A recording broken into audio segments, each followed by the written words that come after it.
people think it's real that we are going to see a day where AI takes over the world. Nova took the stage. That was big. There's this company called Genesis. And as a human being, you can tell an AI video. The ML model is not generating the physics. It's going to look and feel that way. They could never make another building again. They could literally become a tech company.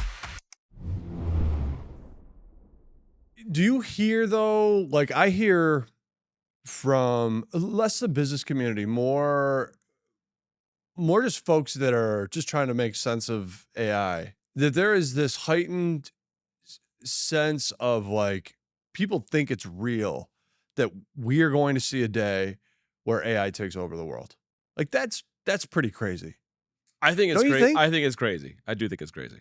I know some people like they're convinced of it. Like this, the Terminator's yeah, at the front door, right. Like we're watching a movie. Yeah, the amount of times the stuff either gets it wrong or requires like someone to handhold it through a process. Yeah, I sit here. I'm like, there's no fucking way it's gonna take over the world, right? I mean, you have to literally give it the kings of the kingdom, and it would have to be incredibly smart. And you know what I mean? There's so many times they can get it wrong. Now, at a microcosm level, for example, giving an AI model the ability to hit start or stop on a jet engine, right? That is not a sentient being, right? But it can get wrong and lives can be lost, right? So maybe people get confused as to sort of the severity, but I think it's fair that there's some risk. I think we have a tendency to overestimate these things. I think it's human nature, right? Like I think it's even been said. But it's crazy to me sometimes though, because I am so excited for it. Personally, like I think about not just the business, but I think about what customers are, the types of things customers are asking for now. Like the conversations we had last week with customers, if you just put it in contrast to 6 months ago, it's just so much bigger for customers today, where we'll literally have a conversation with a customer today. It's like, we want to implement an AI solution that transforms our entire business, not just transforms a function or a set of folks maybe doing something in the business, but actually transforms the entire business. That's pretty remarkable. It's gotten so cheap. Oh, you're saying the models. You're saying the actual transaction costs. I think the desire for these systems to transform a business. Yeah. People were so nervous that it was going to be like ungodly expensive. Yeah. So like they were super like upfront, like in the beginning, they're like, oh, I want to explore the AI thing, but I don't have like hundreds of thousands of dollars to do R&D on a whatever. I always remember that, similar to being like, oh, I always want to go to cloud, but it's insecure, so I want to wait a bit. Oh, I want to do the AI thing, but it's expensive, so I'm going to wait right until someone else figures it. It's pennies, fractions of pennies on the dollar now. I quoted something for a customer the other day, and 3 weeks ago it was going to be like $300,000 a year. And 300,000 3 weeks ago, $300,000 on LLM costs. Yeah, and then 3 weeks later, because the new models come out, new pricing models, it was $6,000 for a year. Yeah, it's like the magnitude. It's insane. Dramatically changed, right? So like, yeah, I think businesses they're going to look at things, I think, in short order, saying, hey, I have a lot of processes or like things I want to just get rid of, or have it automated in some capacity, and it's no longer a barrier to how expensive it is. It's just a matter of like, do you really care to do it or not? I totally agree with that. Are you convinced that the economics will stay how they are today? Remember, you and I were having a conversation not too long ago about our product Tailwinds. We were having this dialogue around, all right, it's kind of like software as a service, but it's more like platform as a service in some ways. And we were thinking about how our services kind of wrap around it. And we got in this dialogue around how the large language models charge more in a transactional behavior. And that's what consumers expect. Do you foresee that will be, as the price presumably continues to drop and performance continues to increase, which is exactly the trend that we've been seeing, do you think that the models will continue to charge the way that they are? Or do you think somebody I think about Llama. I think about Llama next year being, okay, so it's been open source for all this time. Right. Sort of. open source. This is exactly where I'm going with it. So do you see that you're going to see disruptors, or you're going to see different players in this market start to change how the economics of AI Yeah, starts to change, and then that'll have a trickle down effect into everything. 100%. So, I'll give you like a really cheeky example. So for the last year, every, I don't know, couple months, right, a new model come out and maybe half the cost and Mm-hmm. twice as fast. And you can see like you could plot it on the graph, right? And it Right. was just getting faster, smarter, cheaper, right? Yeah. All the time. And Anthropic did something cheeky when they I forget what model it was that they released it. I want to say it was Sonnet 3.5, if not Ah. Opus. Yeah. When they released it, they kind of took a different tactic. They said, our model is so smart, you're gonna pay a premium for how smart it is. Mm. And so while everybody else is getting smarter, Yeah. Anthropic saying they're taking a bet on themselves and they're saying we are so smart that even if people try to catch up to us, Mm-hmm. people will pay a premium for our service. So they buck the trend by actually increasing prices in some capacity, or you say, or flattening out the curve. That's Right? exactly it. Yeah. Where you got like Salesforce, they're doing like it's $2 per, I guess, transaction. It's like Is that what it is? It's like every time you hit enter, Oh, okay, got it. you Yeah, get yeah. charged like $2. Yeah. And it's not exactly that. Like there's Yeah. like some science behind it, and But you some- think that'll change? yeah, because they're charging you for outcomes, That's exactly it. right? It's Like totally different. I mean, and then you got the llama models, right? And obviously they're open source, so you could deploy them, do whatever you want with them. But But the thing people don't realize is that they're the way the licensing scheme is set up, the licenses for them, is that if you hit certain types of scale, really big scale, Like we're massive. talking like Amazon Yeah, scale, yeah. right? Nothing like I think like $50 million, maybe even more, Mhm. right? Now you start owing licensing fees to Meta. So there's like, So there is a cutoff. yeah, there's nuances to this, right? Interesting. As you pick, like small companies, they won't hit that number, right? So who cares? It truly feels open source to them. Well, I just, I did a ton of reading recently around the topic of llama. We were waiting at reInvent for AWS to make some announcements. Which there was some specifically, but obviously Nova took the stage. That was big for everybody. We've done a series of webinars at this point. We have this reInvent roadshow that we're doing in conjunction with AWS right now. Nova's a pretty big deal. Yeah, it's really good. Right? Like Yeah. that for anybody who knows anything about AI, like the announcement around Nova was shockwaves to the industry, and in many capacities largely due to the fact that it performs so well. I mean, it performs pretty good, but it's so much cheaper and so much faster. For the same performance equivalent. It of the almost next feels like competitor. Yeah. Amazon's like not trying to make money on it, to be honest with you. That's like my take. That's kind of your Yeah, 'cause hypothesis. you compare, like you take an Anthropic model that is similar, right? They're not perfectly Yeah. exact, but similar, Yeah. right? And you Yeah. just compare the cost delta, that's like 90% cheaper, right? And it's twice That's as fast. crazy. But it's a 90. little dumber. It's a little dumber. But here's the thing. Who cares? If you can run that model 20 times and one of them is right, it's probably still cheaper. Right? So there's a That's true. nuance to this. That is right? true. But yeah, I mean, it's faster, it's significantly cheaper. I would be surprised if it doesn't become the default for a lot of like Amazon companies and Amazon usage companies. That makes sense. But you may graduate out of it. You may have like, I'll give you a good example, like a healthcare use case. Yeah. They may prefer Anthropic. Because They has to get it right. there's very little room for error. Yeah. And so like you can't retry 20 times on a cancer screening. You know what I mean? Like Yeah. you want to make sure that whatever you're doing, you're nailing it the Yeah. first time. You'll pay a premium. The company will pay a premium. That to nail that it. assumes that AWS won't get it right with Nova. Yeah. I mean, give it another year. Yeah, exactly. I mean, they just put $8 billion in Anthropic. I'm sure they're learning something. Yeah. I mean, there's no question that isn't a coincidence. Yeah. But they did a bunch of stuff though. They did obviously text, right? Text to text, normal sort of LM. Video. Yeah, they did video and images, and I think their text is better than the video and images. Like they're a little slow. Yeah, and but not you're so down. great. You're failing Google on this, aren't Dude, you? I love Google. All right, tell me more. Tell me I mean, specifically, it is so good. because you listen. You're fairly close to this. Google has I feel just in our interactions, Google continues to draw you in on some certain things. Okay, so like, forget the technology for a moment, Okay. right? right. Like you're saying underneath Yeah, Gemini. under the hood, right? Okay. But forget Gemini for a moment even. Yeah. Like 60-70% of the world uses Android, Okay. right? Chrome, the number one browser by a significant margin, Yep. right? Every advertising dollar somehow flows through Google, and not every, but you know what I mean? Like Yeah. so much of it, Yeah. right? They have you have Google Drive, you've got Google Docs, you right, which are direct competitors to Office. 100%. Google owns the act of content creation in some form, whether that's typing on your phone or sending an email to writing a document. They own content generation, Yep. and not just like license it, like they own it. It's on their platforms.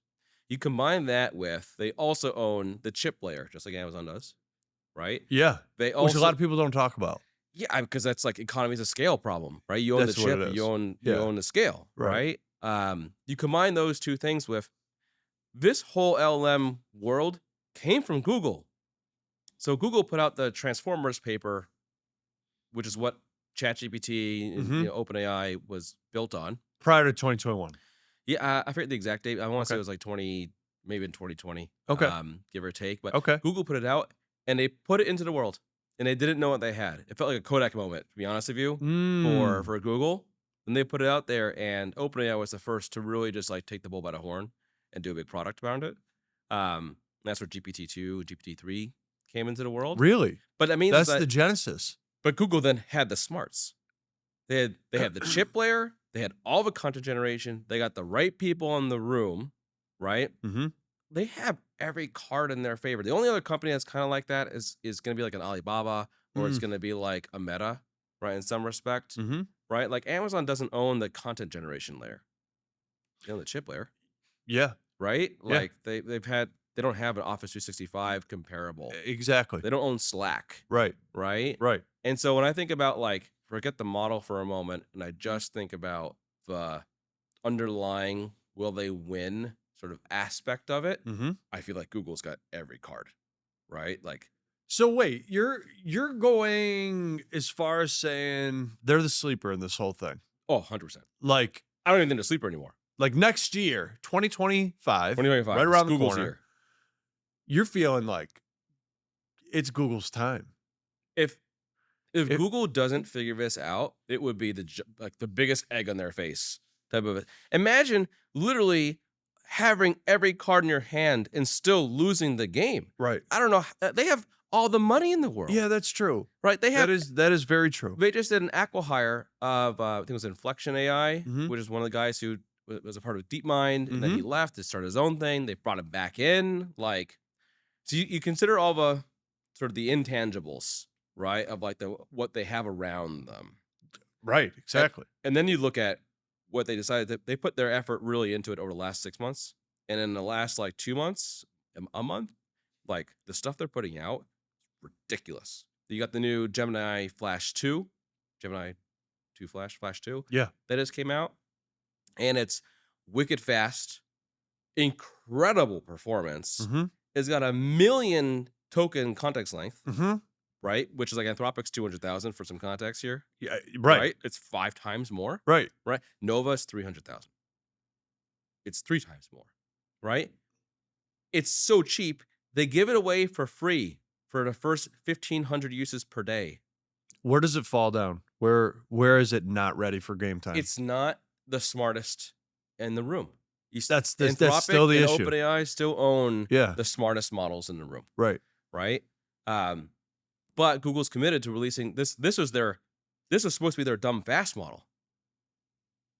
Imagine when they decided to say, "Oh, I'm gonna put out my smart model," Yeah. Yeah, exactly. right? Then Yeah. you have like they put out VO2, which is like their new video model, which competes with OpenAI Sora, which is seeing here on the screen, right? Like they're firing on all cylinders right now, But it's Google. and they haven't had their moment. And Google has a tendency to like kill things when they start them. Like there's so many companies and products they put into the market, and then they let it die 6 months later, right? So they have this like weird will Yo, they won't they tendency to them. But man, they got all the cards right now. talk to me about video though. You feel like they're onto something there. I think text is going to be bread and butter for the next Everybody will do 5 it. years. Yeah. What about voice to voice? I think voice, so you see it in a lot of like call center sort of Yeah. training scenarios, right? Like human What about interaction. phone? Right. Call center. Oh, That's a no, good no, thing. I'm thinking consumer phone. I think that Apple Intelligence was a big push for more voice to voice. Yeah. I still think it's early days. So Google, once again, Yeah. years ago, Yeah. Google Assistant, they had this feature where I forget if you can still do it or not, but you could click a button and Google will make a phone call on your behalf Mhm. to a restaurant. Still do it. They still do it. And they'll book a thing for Down you. in South Florida, that's literally how the Right. majority of our reservations are made. It's weird, but that's how it is. And I don't think when they pick up the phone at the restaurant, I don't think that they know it's AI. Right. Well, I've never received it, so so I have no Yeah, I idea. mean, Right. But like to your it's that point, good. voice to voice is an extension of that problem. It just makes those types of use cases easier to build and more agnostic. And so, yeah, I think there's a place there of what we're really poking at is you're poking at interactions with the world, Yeah, right? And voice is just a way to interact with the world, 100%. right? Like just a way of saying like video gets displayed on big banners in Yeah, Times Square, right? yeah. Like text to text can be hidden. Well, I listen, you built Jeff GPT in Tailwinds under Darcy, which for those that don't know is a voice to voice AI for helping our sales reps train up on how to make cold calls. Yeah. It's a very it's cold calling is an interesting thing. Because there's a science to it, but there's very much an art to it. And one of the things that I love about Jeff GPT that we built was it has so much dynamic capability. Yeah. Literally every time that you pick up the phone to call Jeff GPT, who's impersonating a potential prospect on the phone, you get a slightly different version of Jeff. Yeah. And then you can tweak the dials and you can obviously make more Jeff agitated or It may less. be good to explain for everybody else Let's what do the it. system does. Let's do it. Imagine for a moment that you're a brand new call center rep or outbound prospecting DGR thing, right? And you cut your teeth on just by meeting people. Well, this literally happened Right. down in South. So Peyton, she just joined our team. She needs to cut her teeth on meeting people, both physically and on the phone. Yeah. Right. And we got to get Peyton up to speed as fast as we can because there's so many customers out there that need to know what we do and how we do that for customers using AWS. And the more people that Peyton can talk to effectively, the better chance we have in serving more customers. Right. So how do we get the problem statement was how do we get Peyton up to speed as fast as possible? Because usually Right. that would take 4 to 6 months. And we don't have 4 to 6 months. No company does, right? Ultimately. Why did you build it originally? Uh, What I, was your passion around this? I built it for fun. It was. Yeah. No, but I think you were trying to do something. Well, Where- so what's- I met a customer. oh, that was right. Yes. This is a I great, met a- great story. I met a customer who had a real problem. They have a call center. Yep. And they take sort of inbound calls for customer support. So typical shit, right? But they have like a 40% churn rate on their staff, Yeah. which is also somewhat typical. When I think of call center, I don't think of like people having a lifetime career in a particular role, right? Like Right. Exactly. they do it for a couple summers or a thing, and then they leave. Yes. And so they had this huge problem of like every quarter they're onboarding 40 people, Right. and it A takes lot them of people. 4 to 6 months for them to become like useful. And they have Mhm. so many products that they sell that are so many different ways to solve a problem, so many different documents to look up, so many different stuff. Yep. Right. So it takes 4 to 6 months for someone to like internally understand or consume tribal knowledge and be competent, Exactly. right, in what they do. And so they came to us and they said, hey, we want to build a system that helps our team train. Right. And that started from initially was a sort of chat interaction at first. Oh, in their mind, when the ask came through, and Yeah. when you started to think about it, when you were talking to the customer, listening to their needs and what they obviously were articulating, your thought did not go to voice AI. I mean, I eventually got there with them, but they started text to text because they have a text chatbot just like they do everybody does right on their website. Sure. Right. And the idea initially was when they respond or as a question comes in, we'll have AI go look up documents in a document knowledge base, and which is sort of typical process, and you could show it alongside and to better give context to the agent, Yeah. right? It's not an AI agent, the person, Person right? agent. Yeah. Who is going to answer the question. And like their goal was if you have this tooling around somebody, You could get to better qualified right? problems that a real human being, an agent, Yeah. could solve. And That's cool. yeah, that was cool. The issue I had was I don't know is the like, business driver for that though. Like the customer wasn't going to make more money. They weren't going to save money. saving money. Oh, they were. They were going to Yeah, hire less people. imagine like how many trainers you have to have. Okay, so And, like, instead of hiring 40, maybe they could hire 20. How much overhead you have to get someone up to speed, Okay, right? Like, all right. you're gonna pay an extra 2 months, 3 months for somebody before they're useful. Like if you do it faster, you generate more Okay. cash, or it's All right, I cheaper, see it. right? That's yeah, I get it. The issue I had when I was talking to these people was like one of the grading schemes they had was they wanted to check the tone of the conversation. As the agent responding, are you being a dick? Exactly. In a right. nutshell, Right. right? Like, Right. Exactly. thanks to your question, like I don't want to talk to you today. I'm busy. I've had a bad day, whatever. And so the way they graded that was like sentiment analysis, typical stuff. No doubt. So I was sitting there talking to them. I was like, wouldn't it be cool if you could grade them on their voice and how articulate they are, and were they kind in their response, and did they have empathy? Because I don't know how do you gauge empathy from text? exactly right. You wouldn't be able to. Right. But Anthropic wasn't going to solve this problem for you. No, I mean Anthropic doesn't have any voice models. Right. Exactly. So like, so where did your mind go? So we have some partnerships. We've got one with a company called Deepgram. Yep. And they're really big in the market right now. They do a lot of voice to voice, but they're a bit more how do I describe it? Going through a drive-through. You Yep. get that? It's a little robotic, but Yep. it's very clear and it's very precise. But Yep. it's not like personable. It was not conversational. Yeah. So we started there. There's another company we have a partnership with called Hume, Hume, Right. and they do the opposite. Mhm. They're extremely personable. They measure how personable they are, right? But not a lot of options. It's kind of like you got, it's not the fastest thing in the world, and humans have a conversation. Oh, they're It's slow? quick, right? You want to have a quick conversation. We ended up for that demo to what I built internally, what you see here on the screen. We ended up using 11 Labs. So you did not use Hume. We didn't use Hume. We used 11 Labs for 2 reasons. I'll give you the pros and the cons. So the pros were I can clone Jeff's voice, which is amusing in its own right. 100%. Jeff loves it. Yeah, Our employees love it. Some days. That's good. No, it's good. It's good. So clone Jeff's voice. You heard we have a major customer just signed a big deal with us. They requested that we keep Jeff's voice Oh yeah. in their production workload. Yeah. This is a massive system. We Set of offered systems we we're offered building. them to use their voice. They And they felt said too no. awkward about it. They They're like, said you got to use Jeff.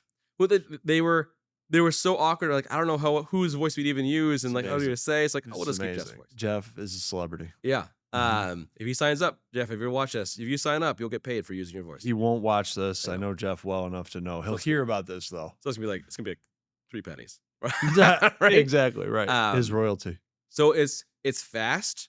You can make great voices out of it. The downside, really expensive. Compared to Dgram, it's like Dgram's 70% cheaper, 70%. 70% It's cheaper. way cheaper. Wow. right? So like there's trade-offs to a lot of this. Yeah. Want to show it to you? Why is it so fast? So the models. The model. What's the model underneath us? So in this, we're using Gemini. Yep. Gemini Flash 1.5, not 2 yet.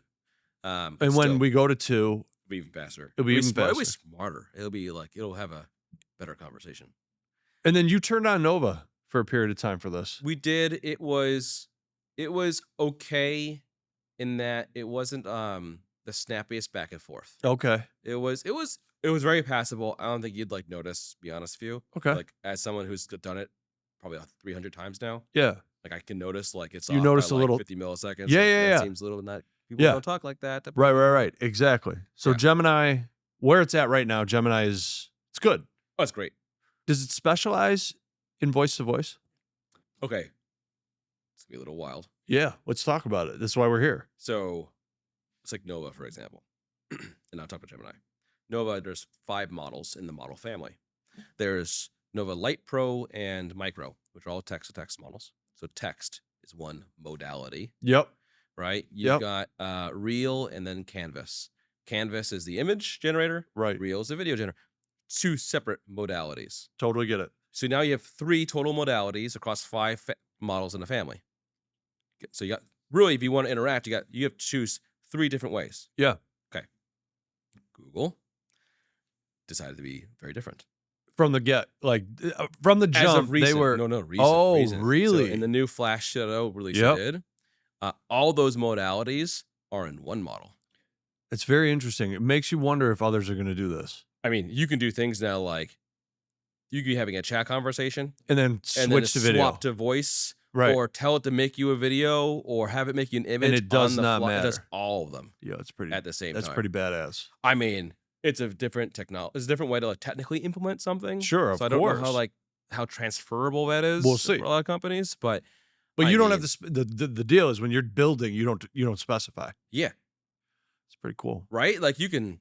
I'm just all technology is nuanced, right? Like how Of you build course. it, but like Of for the course. most part, yeah. The short answer is yes. Right. So I think that's super cool because now you can try to do a lot of different things without having to think about which models under what circumstance. Oh, right. All Exactly. that complexity sort of is washed away. Yeah. It's going to be the same model. I'm pretty sure they're rolling out now to Gemini inside of Google Android, Mm-hmm. right? Which is already wicked good, right? Mm-hmm. There's work Google has to do to make like the UI interfaces on these systems cleaner, Mm-hmm. and not like we can get an intern to do just as good. Like it was, you know what I mean? Like yeah, right. That's not the focus. they're not focusing on that, Yeah. but as soon as they do, it's gonna be like they're great. That's so cool. But yeah, we use in Darcy. We use Gemini because it's fast. And humans, when we have a voice-to-voice conversation, you Let's demo. expect. Yeah, let's demo. Let's see how fast it is. Let's see if Jeff GPT is convincingly a human being, not a chat agent on the back end. So what you're seeing here is Darcy. Darcy's our platform that our internal staff use, right? Yeah. And Darcy Talk is the voice-to-voice system. Yep. We can load up different scenarios. So different scenarios for different problems, customer support or outbound sales or whatever, different scenarios. I took an outbound sales scenario. So this is like, I'm pitching. I'm the outbound salesperson, and Darcy is acting, really Jeff is acting as a prospect. Yep. And we can dial up or down the hostility. We could do a whole bunch of things. So I'll just turn it on. We'll walk through an example and I'll pitch. All right. So we're going to go through now the outbound call Yep. scenario. Yeah. So this is you're pretending to be, for purposes of conversation, Peyton, who's learning how to cold call, Yeah. and you need to talk to this agent. Yeah. But Jeff I'm GPT. Travis. Okay. Go for Jeff. Hey, Jeff. How you doing? This is Travis Rail for Innovative Solutions. How are you today? I'm doing well. Thanks for asking. I'm just getting back from the hangar, actually. I'm always looking for ways to improve our systems, so I'm interested in hearing what you have to offer. Well, look, Jeff, let me cut to it. I am here to sell you on a brand new Cirrus Vision Jet. Have you heard about Cirrus? Are you interested in the Vision Jet? Cirrus? I'm a Cirrus guy through and through. I've got a SR22T myself, and I'm always looking for ways to upgrade. Tell me more about the Vision Well, Jet. look, as a pilot to pilot, let me sit down with you. I'll have to have a separate conversation about how generative AI could influence your plane and maybe how you travel around the world. Would you be interested in a quick conversation of our team? I'm always interested in learning about new technology, especially when it comes to... So you can go back and forth with Jeff GPT, Mhm. right, and have a conversation. And then when you're done on the screen, we grade you Look on at what's that. the use case and like, did you find a pain point and like, what are the next steps? But going back to voice to voice and our customer, the same KPIs are then used to then say, hey, did you say the right words, right? Were you 100%. empathetic? Because you gave Darcy as a programmer, not as a cold caller, some guidelines. Jeff is a middle-aged man with a pilot's license and a airplane. Yep. Specifically a Cirrus aircraft. Cirrus is the manufacturer of the aircraft type that he actually divulged to you in the conversation. But aviation, outside of those bounds, there's really not any other part of the AI that you built.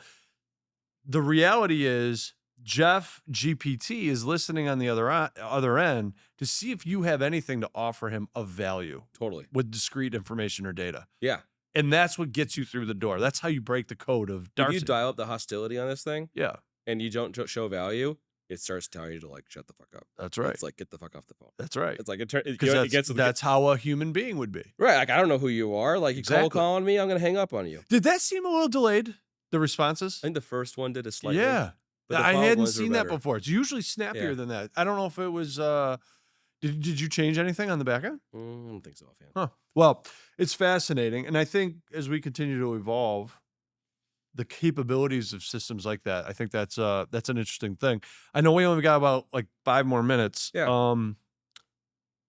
And I want to make sure that every episode we talk about something, at least something that your mind is almost blown by, Yeah. if not blown by, in the world of AI that everybody might want to pay attention to. Right. Not necessarily going to change the world, but it is so significant. You're like, this is definitely worth paying attention to. A lot of the world today, when it comes to like image generation, video generation, they always fail when it comes to physics. Like it's like they'll show 2 people running down a field and one will start floating or just not quite Or move. they're running, but not like the right pace. You Right. expect someone to Exactly. run I think we've all downhill. seen this, and as a human being, you can tell an AI video Yeah, you're just like that seems a little because janky. the physics are off. Right. Yeah. And so there's this company called Genesis, and they're releasing this like physics engine. And what I want to show about it is the ML model is not generating the physics. It's going to look and feel that way. Okay, that's interesting. What it's doing is the ML model is trained to understand how you may leverage a physics Engine of your choice, to do a thing, right? So the engine still exists, but it takes the burden of the physics engine off of the AI model, right. and that's what Genesis does. Yeah, they are so- just a physics engine. So let me show you. Run the clip real quick, and I'll sort of narrate it as it goes. So in here, they're typing a prompt like you typically would, right, of any text system, right? Yep, Implying like you want to see a water droplet come down a beer bottle. It sounded like. and here it comes. And this is like what's actually generated from the system. And what's crazy is first, the model doesn't just make the video like we would with Sora or Okay. right. Instead, the way it's generating is it's generating the camera angles. Very it's cool. generating the bottle itself. Very cool. And then stitching those things together using the physics engine. So in this scenario, you don't have to expect or train the LLM on how to do something to understand physics, but you can have it trained to interact with a system that does. I think you're going to see a lot of products move this direction over time. You have existing rules engines, process engines, and more, and you're not going to replace them with AI. You're going to have the AI use them. That's pretty badass. I could foresee this being many different business models that spawn out of this. Yeah, we got one customer come to us. They do construction, and they want to be able to like type in a thing or feed it some like blueprint documents Yeah. and have it create 3D modeling of the building or others that they want to generate, right? Something they can present back that's to. wild. That's- That could be their business. Right. They could never make another building again as a GC, or I would assume they're in general contracting. They could literally become a tech company. And so we were talking to them, and I said to them, like, would you license this Right. to somebody else? And they sat there, like, said, oh my God, I didn't even think of that. We just think about the speed and staff efficiency that they would get from like, because they have designers in house that just sit there and build 3D models of a Exactly. building. Right. They could license that out. This is cool. This Yeah. is actually ultra realistic too. Yeah, it's not bad. It's fascinating. Thank you for sharing that. Sure. That's Cool. cool. We'll post some information on where to find this. Genesis. Genesis is the actual tool. It's a company. Yeah. That's amazing. Well, this has been good today. I really appreciate you sharing some knowledge with us as usual. Any parting words? Look, this stuff's changing every 3 months, right? I guess meet so many people who are just so nervous to even try, and just like how cloud was 11 years ago, and people nervous about security. The people who started early are the ones who are paying dividends today, right? Like they're killing it. So true. So many companies we meet are still just migrating to the cloud. Like they're probably so far behind. Yeah. Yeah. No, I agree. You and I met. Is it 3 years ago now? Yeah, 3-ish? yeah. And over the last year, I've watched your level of excitement continue to increase. Like, if your level of excitement on a 1 to 10 was a 6 or a 7 when you came to Innovative, I look at your level of excitement continually being off the charts, above 10 now because of so many things happening in this space. Right. And you're able to obviously not just learn about these things, but help ferret out like what's real, what isn't. Right. And you tell me all the time that one of the things you love doing, and clearly you show, I think everybody this consistently, is the fact that meeting with customers and being able to hear what a customer is actually going through and where they're trying to take their business and how they have an appetite to leverage technology, that gets you up in the morning. Like, you love that. We're in a look. If 11 years ago people could redefine their business with infrastructure, Yeah. I think you're about to see the exact same thing, just up a stack, right up the technology stack. Right. So now the application layer is going to dramatically change because of AI. It is of equal level of excitement for me that I had a decade ago Yeah. that we're getting now, and it is both wonderful and scary as all hell to Well, be the ground floor. I mean, we're at the ground floor, so Yeah. we're good. I was telling Gene Miller, a woman on our team, on Friday. I was like, this AI gold rush is exciting, but I feel like we're the ones just selling the shovels. I mean, like, Right. that's what we're doing. We're here to help everybody try to figure out, all right, where's the opportunity, right? And that's as exciting as ever. I'm finding every day that goes by that the technology actually inspires a different part of our business that I've never seen anything impact the company in that way. I've always seen technology as a way to, all right, let's see where customers are going to potentially write purchase orders, because like we don't want to like offer things if customers aren't going to buy it. Like, Yeah. no business should.